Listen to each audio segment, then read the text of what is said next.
Josué 7, do primeiro versículo ao versículo de número 15, está escrito assim: Prevaricaram os filhos de Israel nas coisas condenadas, porque Acã, filho de Carmi, filho de Zabdi, filho de Zera, da tribo de Judá, tomou das coisas condenadas. A ira do Senhor se acendeu contra os filhos de Israel. Enviando, pois, Josué de Jericó alguns homens a Ai, que está junto a Bet-Aven, ao oriente de Betel, falou-lhes dizendo: Subi e espiai a terra.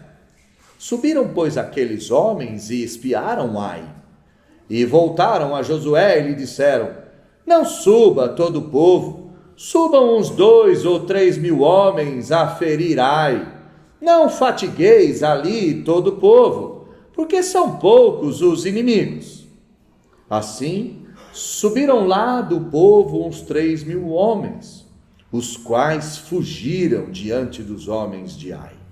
Os homens de Ai feriram deles uns 36, e aos outros perseguiram desde a porta até as pedreiras, e os derrotaram na descida. E o coração do povo se derreteu e se tornou como água. Então Josué rasgou as suas vestes e se prostrou em terra sobre o rosto perante a arca do Senhor até a tarde. Ele e os anciãos de Israel, e deitaram pó sobre a cabeça. Disse Josué: Ah, Senhor Deus, por que fizeste esse povo passar o Jordão, para nos entregar nas mãos dos amorreus, para nos fazerem perecer? Tomara que contentáramos como ficarmos da além do Jordão. Ah, Senhor, que direi? Pois Israel virou as costas diante dos seus inimigos. Ouvindo isso, os cananeus e todos os moradores da terra nos cercarão, desarraigarão o nosso nome da terra. E então, que farás ao teu grande nome? Então disse o Senhor a Josué: Levanta-te, porque estás prostrado assim sobre o rosto? Israel pecou e violaram a minha aliança, aquilo que eu lhes ordenara, pois tomaram das coisas condenadas, e furtaram, e dissimularam, e até debaixo da sua bagagem o puseram. Pelo que os filhos de Israel não puderam resistir aos seus inimigos, viraram as costas diante deles, porque Israel se fizera condenado. Já não serei convosco, se não eliminardes do vosso meio a coisa roubada. Dispõe-te, santifica o povo e dize: santificai-vos para amanhã, porque assim diz o Senhor, Deus de Israel: há coisas condenadas no vosso meio, ó Israel. Aos vossos inimigos não podereis resistir, enquanto não eliminardes do vosso meio as coisas condenadas. Pela manhã, pois, vos chegareis, segundo as vossas tribos. E será que a tribo que o Senhor designar por sorte se chegará segundo as suas famílias. E a família que o Senhor designar se chegará por casas. E a casa que o Senhor designar se chegará homem por homem. Aquele que for achado com a coisa contaminada será queimado, ele e tudo quanto tiver, porque violou a aliança do Senhor e fez loucura em Israel. Oremos mais uma vez. Feche seus olhos. Vamos orar. Deus, estamos diante da sua palavra. Suplicamos que o Senhor fale conosco e desvele os pecados que temos carregado no nosso coração. Fale conosco, é a nossa súplica, para que compreendamos de uma vez por todas o nosso erro, a nossa falha, a nossa falta, e o nosso pecado. Fazei isso a partir de mim, Senhor. Fazei isso com os meus irmãos. Fazei isso com essa igreja. É o que eu lhe peço em nome de Jesus. Amém. Eu não sei você, mas para mim, às vezes, eu tenho a impressão que a vida é um ciclo de repetições e mais repetições sem fim. Parece que quando as coisas estão dando certo, quando eu estou sendo abençoado, logo depois dá tudo errado. Parece que a bênção é rapidamente substituída pelo julgamento.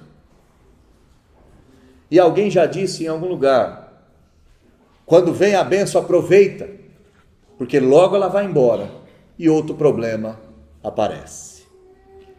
A realidade é que a vida é assim. O ciclo da vida é exatamente assim. Foi assim em todo o Antigo Testamento. É assim, foi assim no Novo Testamento e é assim nos nossos dias.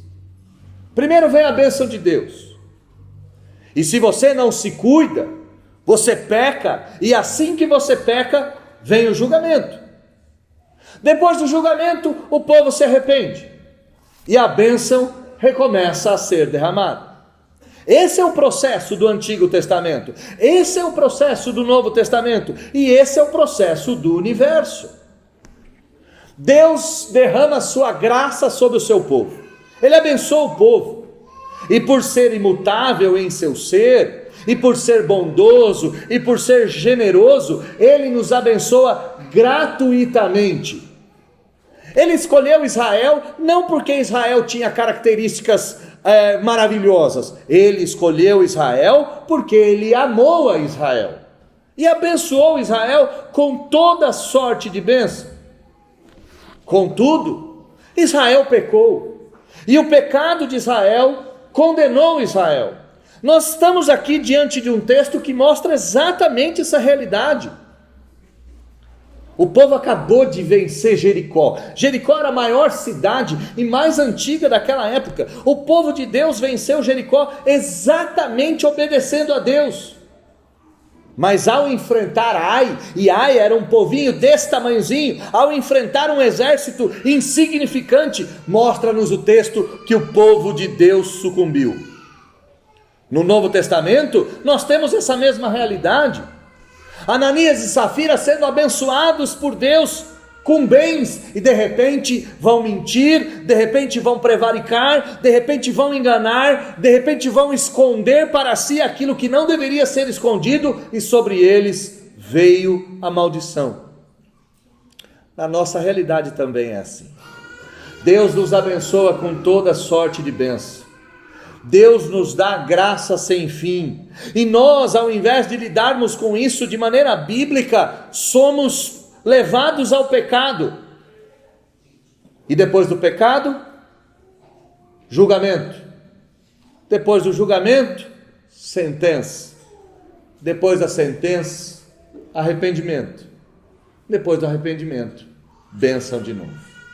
A pergunta que nós fazemos é: como nos livrar desse círculo vicioso de vida e morte, de erros e acertos, de vitórias e derrotas? Ou melhor, se é possível se livrar, como fazer? Se não é possível se livrar, porque isso é universal, como estender esse tempo? Como viver bênçãos de maneira mais longa? Como evitar as derrotas do dia a dia? O tema do meu sermão, para nossa reflexão, é: vida e morte estão diante de nós. Escolha, pois, a vida, para que tudo te vá bem. A nossa história começa de trás para frente. Versículo de número 1 conta tudo o que aconteceu. É o spoiler, é o final da história antes dela ser contada. E a história começa do seu fim, e o fim é o seguinte: prevaricaram os filhos de Israel nas coisas condenadas. Os filhos de Israel foram infiéis em relação às coisas condenadas. E nós devemos nos perguntar: Que coisas são essas? Que infidelidade foi essa? O que aconteceu? Bom, temos que regressar ao capítulo de número 6. A partir do versículo de número 17, mostra exatamente o que Israel não poderia fazer. Deus disse: a cidade será condenada, Jericó será destruída, ela e tudo quanto nela houver. Somente vai viver Raabe, a prostituta, e todos os que estiverem na casa dela. Tão somente a ordem do Senhor: guardai-vos das coisas condenadas, não toquem nas coisas condenadas, não as tomeis, porque se vocês tomarem as coisas condenadas, será maldito o arraial de Israel, vocês entrarão em confusão, se vocês desobedecerem a minha lei, vocês pagarão por isso.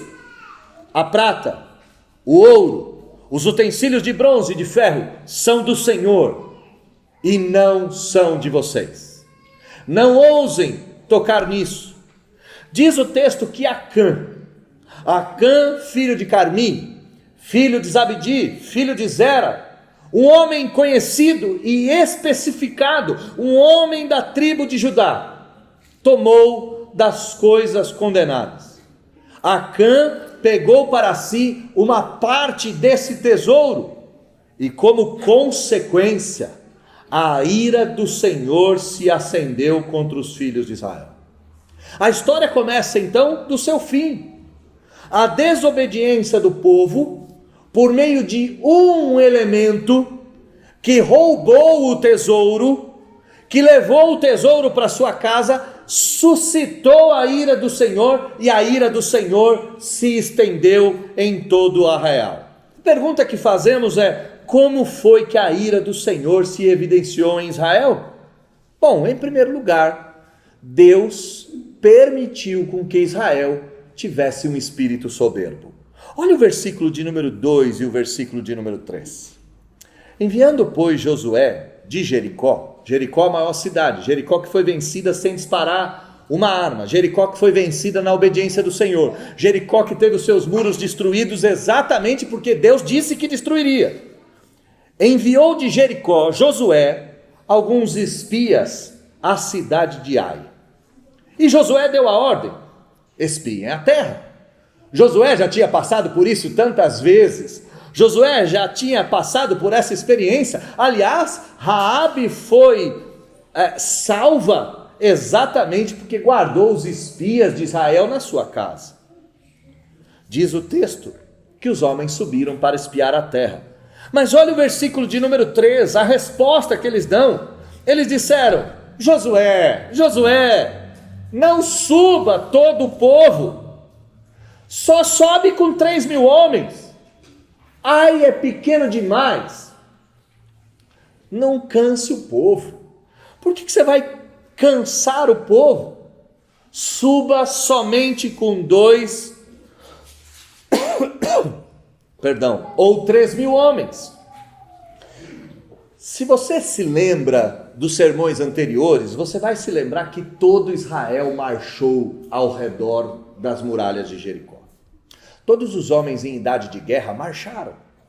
Aqui, os espias estão tão soberbos, os espias estão tão arrogantes, que eles dizem: como a vitória é nossa, para que levar o exército todo? Leva só um punhadinho de soldados, não precisa. E há um outro detalhe que mostra a soberba no coração do povo, que há a evidência da ira. A ira de Deus se evidencia num espírito soberbo. Quando a ira de Deus está sobre nós, a consequência é um espírito soberbo. O espírito soberbo é claramente destacado, distinguível, porque ninguém orou nesse instante. Para subir para Jericó, Josué está em oração. Para invadir Jericó, Josué está em oração. Aqui, a soberba tomou conta. Não é preciso que todos avancem contra Ai, só manda 2.000 homens e nem é preciso que a gente ore. Eles são poucos e nós venceremos. Segundo lugar, como é que a ira de Deus se evidencia? Olha o versículo de número 4. Deus deixa. Deus permite, subiram lá do povo uns 3.000 homens. E o que aconteceu com eles? Fugiram todos diante dos homens de Ai. E pior, os homens de Ai feriram desses 3.000 homens de Israel, 36. Deus derramou a sua ira sobre o povo. A consequência disso é que o povo parou de orar. O povo se tornou soberbo. E a soberba do povo levou à morte 36 israelitas. Deus permitiu, deixou os israelitas à própria sorte. E para que isso fique mais claro na sua mente, leia na sua casa Romanos capítulo de número 1. A ira de Deus por causa da desobediência faz com que Deus abandone os homens à própria sorte. Em Romanos capítulo 1 você vai ler 4 vezes. E Deus os abandonou. E Deus os abandonou. E Deus os abandonou. A ira de Deus se evidencia no abandono. E a ira de Deus se evidencia na derrota. Os 3.000 homens que foram sobre Ai, e que deles morreu 36, fugiram, saíram como ratos fogem de gatos. O final do versículo diz: e aos outros perseguiram desde a porta até as pedreiras e os derrotaram na descida.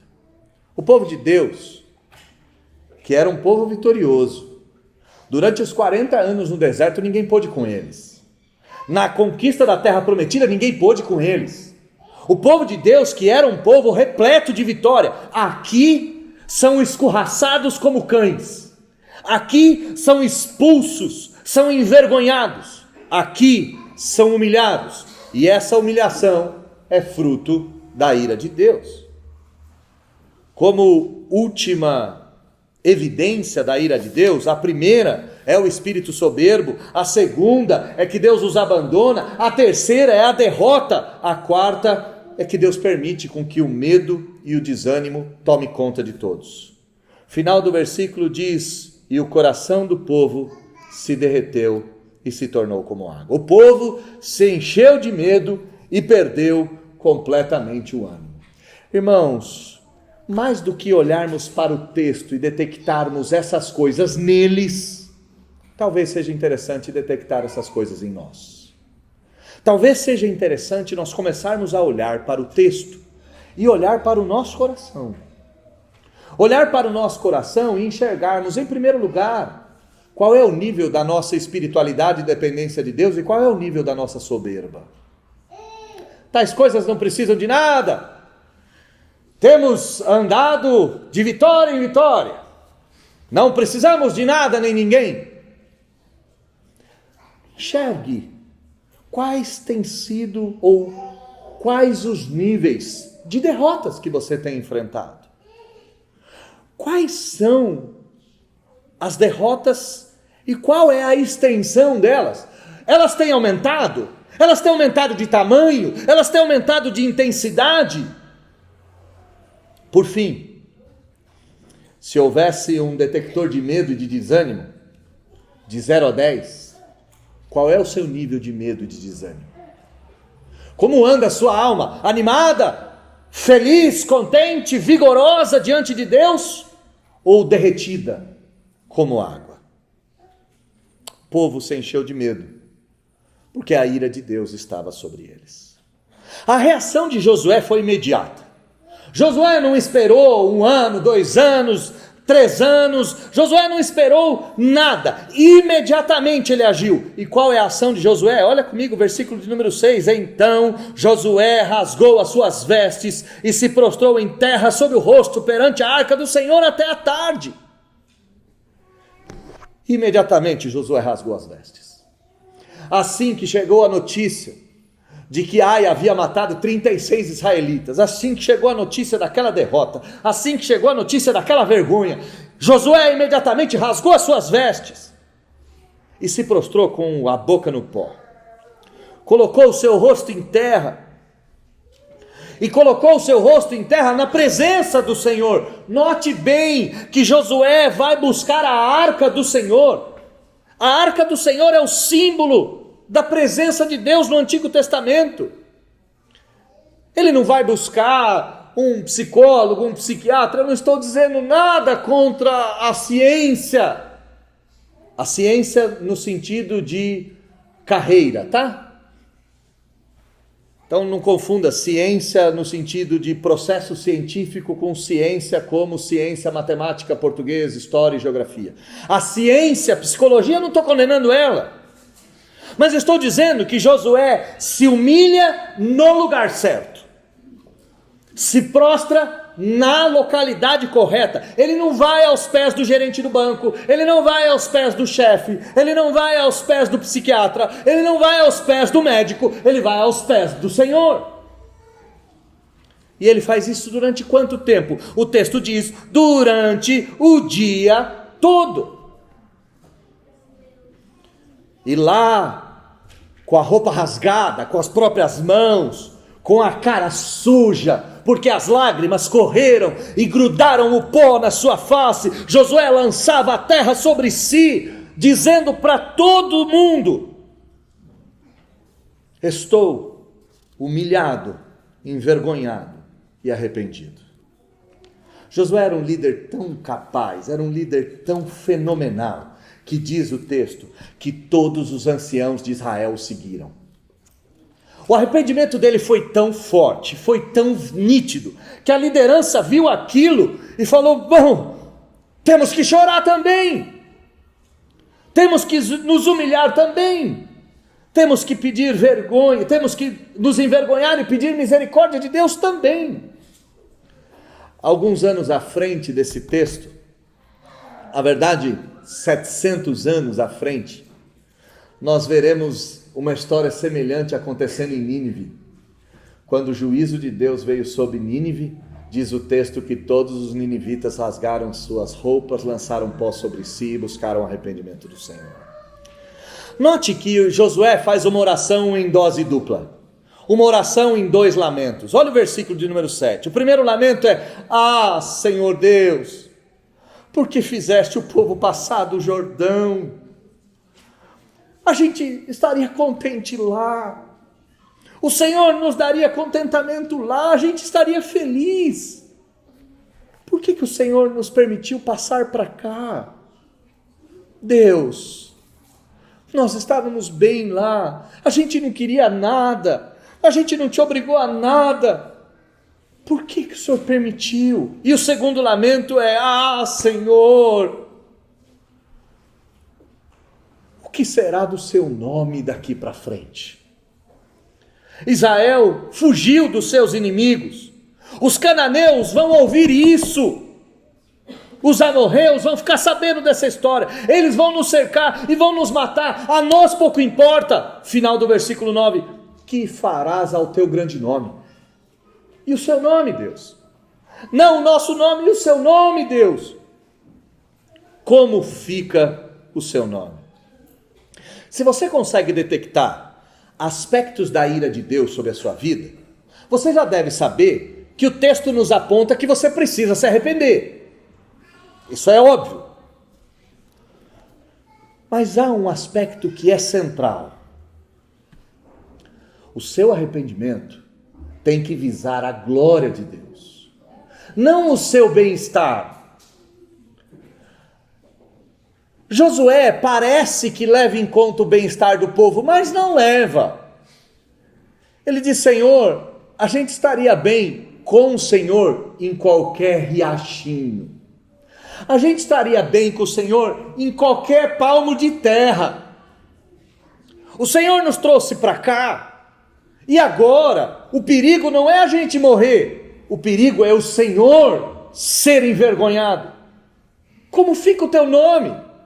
Como ficam as tuas promessas? Como fica o Senhor? Josué foi um líder espetacular, mas ele só foi um líder espetacular porque ele foi liderado por um líder espetacular. E quem foi o líder de Josué? Moisés. Moisés falou a mesma coisa com Deus: Deus, se o Senhor destruir o povo, como é que fica o teu nome? Eu sei que o povo está pecando lá fora. Eu sei que o povo está adorando bezerro de ouro. Se o Senhor matar todo mundo, como é que fica? Seu nome, é o seu nome que está em jogo, não é o povo. Deus, o povo é pó. Mas e o Senhor? O Senhor é digno de toda honra. O Senhor é digno de todo louvor. O Senhor é digno de toda glória. O arrependimento só acontecerá se eu e você aprendermos a buscar a glória de Deus e a restauração da glória dele nas nossas vidas. A gente chora, não é por causa da nossa miséria, e perceba, essa sociedade egocêntrica, egolátrica nos destruiu. A gente chora porque a gente está sofrendo, a gente chora porque a gente está perdendo, a gente deve chorar porque Deus está sofrendo vergonha. Quando eu peco e perco as coisas, quem é manchado é o grande, único e verdadeiro Deus dos deuses. O arrependimento de Josué traz uma resposta divina imediata. E a resposta de Deus vem com um convite entre aspas, porque Deus não faz convite a ninguém, Deus ordena. Então disse o Senhor a Josué, o convite, levanta-te. Eu fico imaginando a voz, né? Josué chorando, um pó em terra, falando, Deus, a sua glória, Deus, a sua glória. Então o Senhor rompe o silêncio, dizendo, levanta-te, homem. Porque estás prostrado? Porque estás de cabeça baixa? Não foi você o culpado. É fabuloso isso. É bem verdade que os nossos pecados afetam a nossa família. É verdade isso. Não neguem isso. Homens que lideram seus lares, seus pecados afetam sua casa. Líderes dentro das suas empresas, seus pecados afetam os funcionários. Homens que lideram a família como um todo. Nós temos homens aqui que toda a família se reúne. Sogro, sogra, cunhado, genro, todo mundo está ao seu redor. Teus pecados afetam o nome da sua família inteira. Mas ao mesmo tempo, você não pode esquecer que o dente, a boca amarga de quem comete o erro. Se você comer banana verde, sua boca vai amargar, e esse amargor é só seu. Os seus erros vão afetar os outros, mas a punição direta é sua. Os seus erros afetam os outros como causa e consequência. A punição vem sobre você por desobediência. Aqui Israel perdeu 36 homens, perdeu uma batalha. Josué é o líder, o pecado vai tocar nele de alguma forma, ele vai ser punido, mas a consequência não será com ele, e é por isso que Deus diz, levanta-te, porque o meu problema não é com você. A solução, a punição, o castigo não será sobre você. Levanta-te, eu vou te explicar o que aconteceu. Deus vai explicar o motivo pelo qual ele está irado, o motivo pelo qual ele puniu, o motivo pelo qual ele abandonou, o motivo pelo qual ele está castigando Israel. Em primeiro lugar, ele vai dizer que Israel quebrou a aliança com Deus. Israel pecou. Olha o versículo de número 11. Israel pecou e violaram a minha aliança. Aquilo que eu lhes ordenara, isto é, que eles não deveriam tomar das coisas condenadas, eles desobedeceram. Israel, quando invadiu Jericó, furtou, dissimulou e debaixo da sua bagagem guardou. É incrível como a história se repete.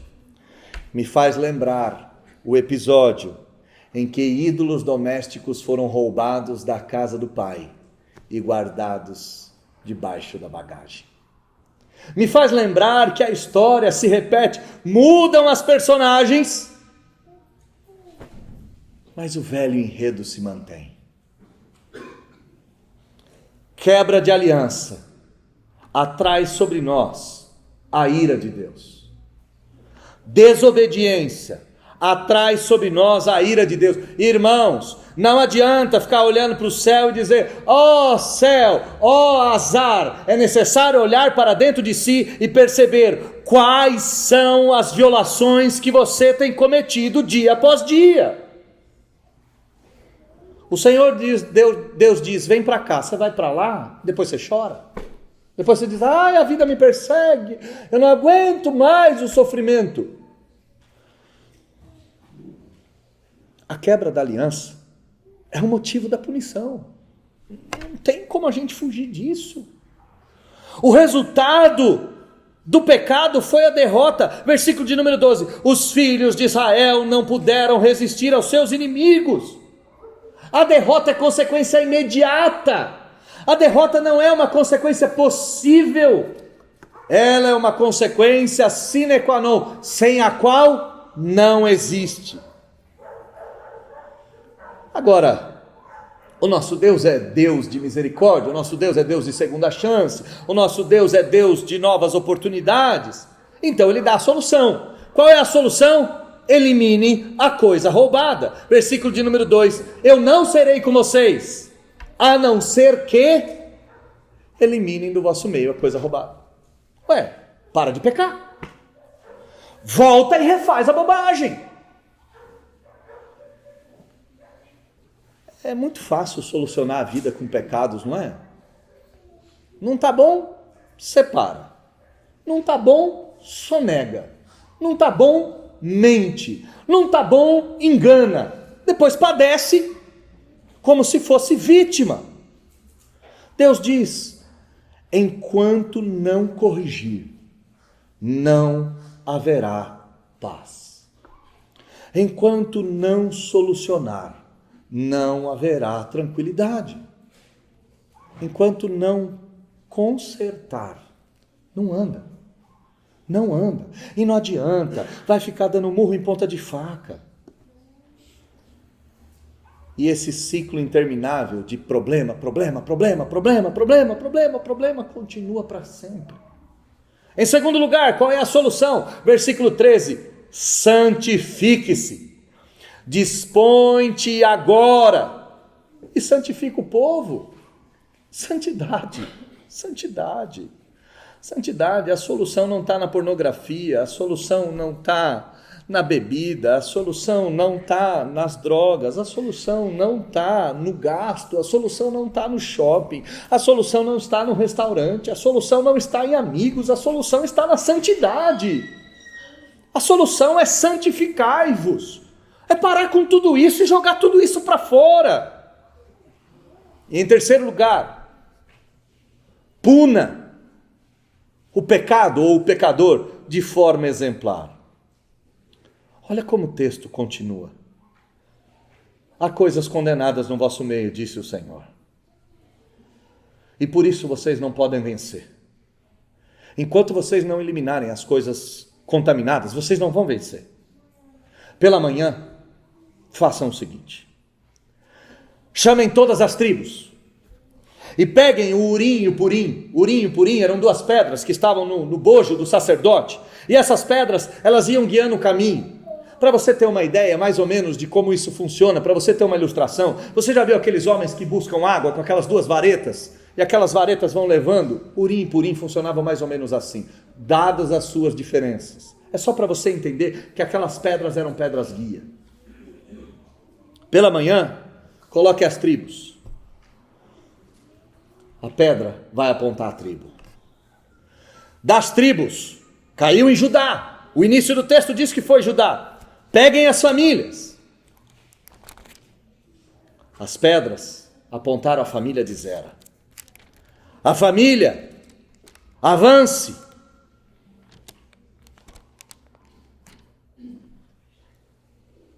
Apontou para Acã. Chegou até o homem culpado. Versículo 15.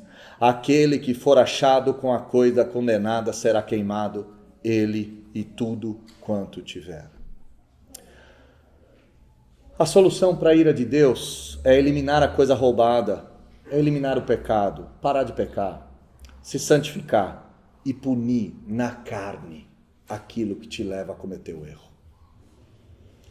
Nós somos muito complacentes com os nossos pecados.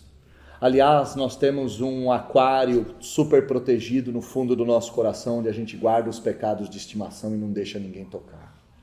Ele precisa ser queimado, ele precisa ser extirpado, ele precisa ser jogado fora.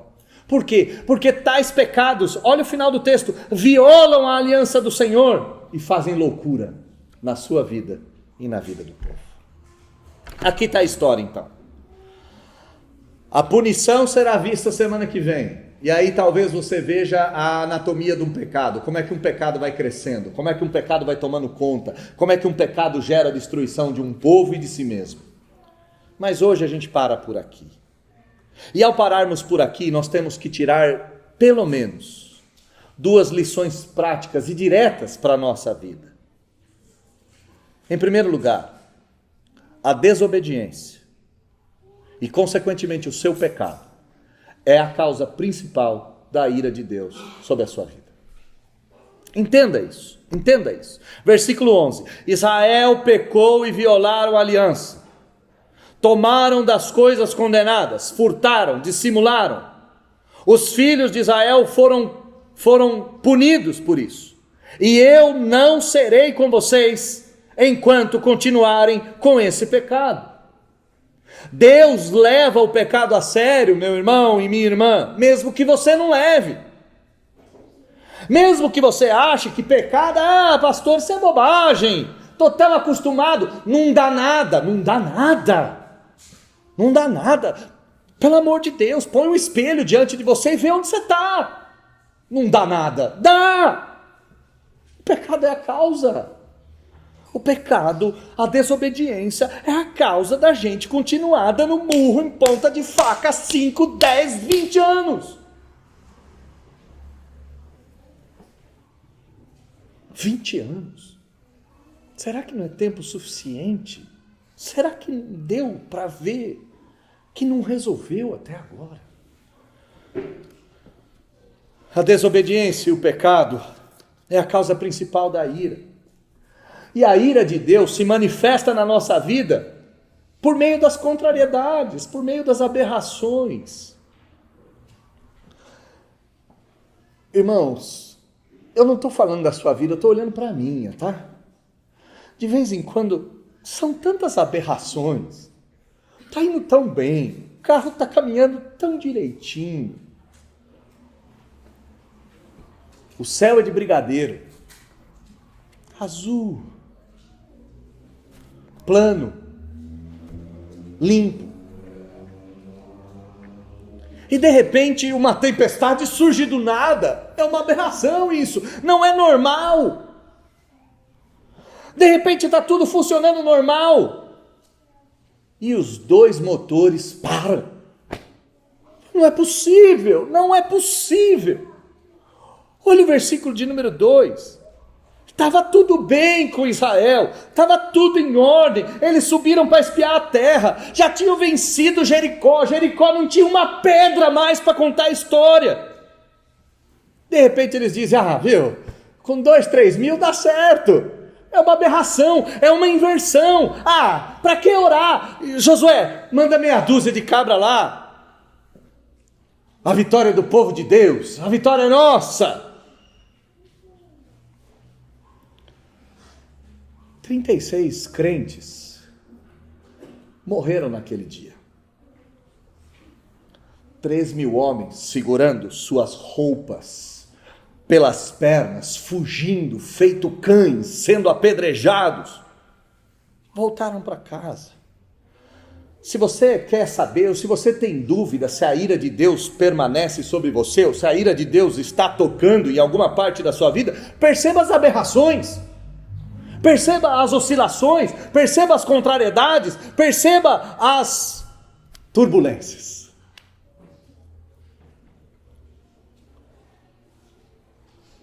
Turbulências na viagem é normal. Turbulências o tempo todo é evidência da ira de Deus sobre a sua vida. Pois bem, pastor, que sermão ruim de ouvir no domingo de manhã. Como eu posso aplacar a ira de Deus? Eu preciso de uma solução. Eu preciso de um jeito. Eu preciso de uma forma. Bom, aqui vão 4 atos para a gente fazer isso. Primeiro, busque a causa da ira de Deus, meu Deus do céu. Vai buscar. Vai olhar, vai fazer uma revisão da vida. Vai buscar o que você tinha que fazer e não fez. Ou o que você fez e não devia. Versículo de número 1. Prevaricaram os filhos de Israel nas coisas condenadas. Deus está dizendo o que eles fizeram de errado. Versículo de número 13. Há coisas condenadas no vosso meio. Deus está dizendo, tem um problema. Esse problema está aqui. Descoberto a causa, trata-se os sintomas. Trata-se as consequências. Trata-se exatamente o motivo. Mas pastor, lá eles tinham Urim e Purim, lá eles tinham as 2 varinhas. E nós, meu amado irmão, você tem a sua Bíblia diante do seu nariz. Misericórdia, quantas Bíblias você tem em casa? Essa é a geração que mais Bíblia tem e que é mais analfabeta de Bíblia. Sabe por que a gente não avança? Porque a gente não conhece a nossa desobediência. E sabe por que a gente não conhece a desobediência? Porque a gente não conhece o que tem que obedecer. Ah, mas eu era tão feliz. Bom, se era tão feliz, estava feliz no motivo errado. Porque Josué vai dizer, se a gente tivesse um palmo de terra com o Senhor, a gente seria feliz. A gente não era feliz porque tinha 1 milhão no banco. A gente era feliz porque tinha um Senhor. Ah, mas eu não tenho mais 1 milhão no banco, eu não sou mais feliz. Lógico, sua felicidade nunca esteve no lugar certo. Volta, vira as páginas da Bíblia, senta diante dela e fala, Deus, eu preciso ver. Talvez vai aparecer uma coisa que você vai ter que corrigir, e se não corrigir, não vai avançar. Descubra a causa da sua desobediência. E quando a gente descobre o que a gente desobedeceu, quando a gente descobre isso, pastor, está aqui, eu descobri o que eu devo fazer. Busque arrependimento verdadeiro e sincero. E arrependimento verdadeiro e sincero começa no coração e se manifesta nos atos. Arrependimento sincero e verdadeiro não é aquele arrependimento do chorinho, sabe? Eu juro que eu não vou mais fazer. No dia seguinte faz de novo. Arrependimento verdadeiro não é a oração, Senhor, eu confesso o meu pecado e me arrependo, mas amanhã faz de novo. O arrependimento verdadeiro, ele só existe quando, por causa do coração, ele gera a lágrima no rosto. Por causa da lágrima, ele gera a súplica, e por causa da súplica, ele gera a ação. Ninguém se arrepende de verdade se não muda os seus atos. Casais que aqui me escutam, em nome de Jesus. No dia que você se arrepender daquilo que você faz, marido com a sua esposa, e mudar, ela para de pegar tanto no seu pé por essa coisa. Ela para de brigar tanto com você. Mulheres, no dia que vocês de fato pararem de chorar e começarem a agir, seus maridos passam a ser a bênção que vocês tanto buscam. Choro, oração e ação. E qual é a primeira ação? A primeira ação é jogar o problema fora. É eliminar o erro. É jogar ele fora. É falar, chega. Se eu não posso com internet, chega. Se eu não posso com rede social, chega. Se eu não posso com dinheiro, chega. Se eu não posso com comida, chega. Se eu não posso com meu temperamento, chega. Se eu não posso dirigir o carro, chega. Chega. Eu fui na casa de um pastor há mais de 20 anos atrás. Lembra? A internet era discada ainda e fazia aquele barulhinho esquisito, né? Fazia pem. Lembra disso? Os mais jovens não fazem a menor ideia do que é isso. Internet discada. E aquele pastor tinha um problema sério com pornografia. Sério. Ele colocou o computador na sala da casa dele. No meio da sala. E o modem ficava com a esposa. o discador. Ele pedia para ela para acessar a internet, e ela ia com ele. E ele acessava a internet com as filhas na sala, com a tela do lado da tela da televisão. Que grande homem. Admitiu o seu pecado publicamente diante da sua família e pediu ajuda para eles. Arranca o pecado, pelo amor de Deus, arranca isso. Arranca. Ai, pastor, eu tenho umas conversas com um colega de trabalho que é um tanto picante. Pelo amor de Deus, pelo amor de Deus, pelo amor de Deus. Ninguém trai quando dorme, você trai quando flerta. Pelo amor de Deus. Joga isso fora. Joga isso fora. O pecado é a quebra da aliança com Deus. O pecado é loucura, é loucura, é loucura, é loucura para nós, para a nossa família. E ele deve ser tratado com urgência urgentíssima. E por fim, não adianta tirar o pecado e não colocar nada no lugar. Quarta ação, santifica-se. Santidade. Santidade ao Senhor, santidade. Sabe quando vão temer a igreja, irmãos? Não é quando a gente mantém um presidente que se diz cristão. E eu sei que a gente fica triste porque queria um poder no governo e veio outro. E eu sei que a gente sofre, mas viu, só vão temer a igreja no dia que a igreja for santa o suficiente para fazer tremer Brasília. Sabe? Para fazer Alexandre de Moraes, Gilmar Mendes e toda aquela corja desgraçada temer. Somente quando a gente for santo o suficiente. Não é quando a gente colocar um novo presidente conservador. Para com essa tolice.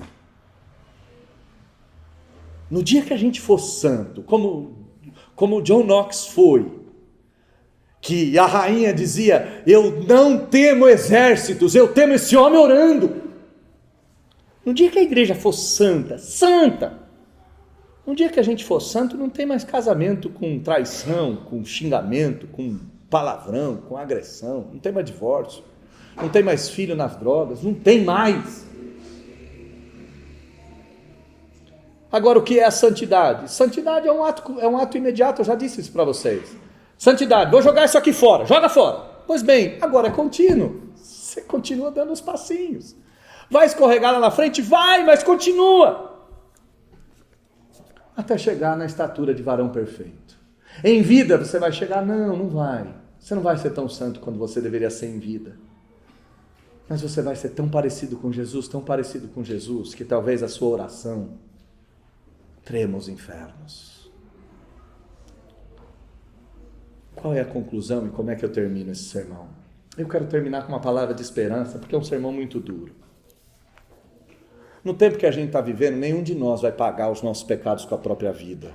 Crentes não vão fazer isso. Nós não vamos fazer isso porque Jesus veio e pagou o nosso preço. Tá? Então, o urinho purinho não vai mostrar você, e hoje no final do culto ninguém vai ser apedrejado nesse lugar. Nem hoje, nem amanhã, nem nunca. Não será feito assim. Por quê? Porque alguém foi desfigurado para que a gente não tivesse que ser. Alguém foi trucidado. Jesus foi partido no meio. A carne de Jesus se deslocou das costas. Seus nervos foram todos expostos. Seus ossos apareceram. Alguém já foi punido. E não era Acã, o ladrão. Era o Filho de Deus, sem pecado, o Cordeiro que tira o pecado do mundo. Ele já foi moído por nossas transgressões, ele já foi imolado no nosso lugar, ele já foi. Então não tenha medo de morrer. Mas a palavra de esperança não está tanto no substitutivo perfeito para a nossa morte, está no caráter de Deus. Se você avançar para os próximos capítulos, capítulo de número 8, olha aí na sua Bíblia. Eu só quero que você veja o negrito, só o negrito do capítulo 8. O que está escrito aí no negrito do capítulo 8? O que está escrito aí na sua Bíblia? Fala para mim, por favor. O que está escrito aí? Ai é destruída. Leia de novo. Ai é destruída no capítulo de número 8. E essa é a grande palavra de esperança. Porque se você se arrepender, se você se humilhar, se você chorar, se você se converter dos seus maus caminhos, e se você se voltar a Deus, diz a Escritura que Deus trará chuva sobre a sua terra. Diz a Bíblia que Deus te dá novas oportunidades. Diz a Bíblia que Deus te dá nova chance. Diz a Bíblia Que Deus não lance em rosto o seu pecado, lança-os no mar do esquecimento. E começa uma nova história. No capítulo 8, Ai é devastada. No capítulo 8 não sobra um pedaço de Ai. E por que não sobra um pedaço de Ai? Porque Deus é fiel para cumprir tudo aquilo que Ele disse que cumpriria. Se você se arrepender e jogar fora os seus pecados, se você lançar os seus pecados diante de Deus e se humilhar, essas incongruências, essas turbulências, essa loucura vai passar. Eu não estou dizendo que vai dar tudo certo, não é isso. Eu estou dizendo que no seu coração vai estar tudo em paz. E estando em paz, você vai continuar a sua jornada. Num palmo de terra ou em terra sem fim. A palavra de esperança que eu tenho para você é o capítulo 8 de Josué. Se o povo se arrepende, Deus cumpre o seu propósito. E quando Deus cumpre o seu propósito, tudo volta ao lugar em que estava. O céu de brigadeiro volta a brilhar. As tempestades vão embora. As turbulências acabam. E o voo se torna perfeito. Que Deus te ajude muito nessa semana, muito, para você vasculhar o seu coração e os seus pecados. E que Ele te dê, a partir de agora, condições de jogar fora aquilo que não presta e passar a viver um novo tempo diante de Deus. Esses são os meus votos, não para a sua vida apenas. São os votos que eu faço para mim. Porque eu comecei o culto dizendo para você alguma coisa mais ou menos assim. Eu não sei você, mas na minha vida parece que tudo se repete. E eu dou 2 passos para frente e 2 passos para trás. E eu não aguento mais isso. Eu, Daniel Alessandro Alves Basso, não o pastor de vocês, eu, irmão de vocês, não aguento mais. Punir, ser punido e punir outros por causa da minha desobediência. Eu faço votos. Que Deus revele onde você está errando. Te encha de força para mudar. E te traga uma esperança. Que um bom tempo, que um tempo novo pode começar. Feche seus olhos, vamos orar. Deus, em nome de Jesus, revela o pecado do nosso coração. Revela a nossa soberba, a nossa altivez. Mostra as nossas derrotas e nos faz ter vergonha delas. Mas não a vergonha para chorar, a vergonha para querer mudar essa história. Leva a gente para o pó, leva a gente para colocar a boca no chão. Leva a gente para passar vergonha diante do Senhor, não diante dos homens. E mudar essa história. Pela Escritura, nos faz descobrir o que está errado, nos faz descobrir o que não presta. Pelo amor de Deus, Deus, nos ajuda. Nos ajuda, não dá mais, estamos cansados, os dias são maus, cada dia fica pior. Já temos inimigos suficientes ao nosso redor. Pelo amor de Deus, mostra aquilo que a gente está falhando. Mostra a nossa desobediência, que está durando anos. E a prova de que está durando anos é que a prova não passou.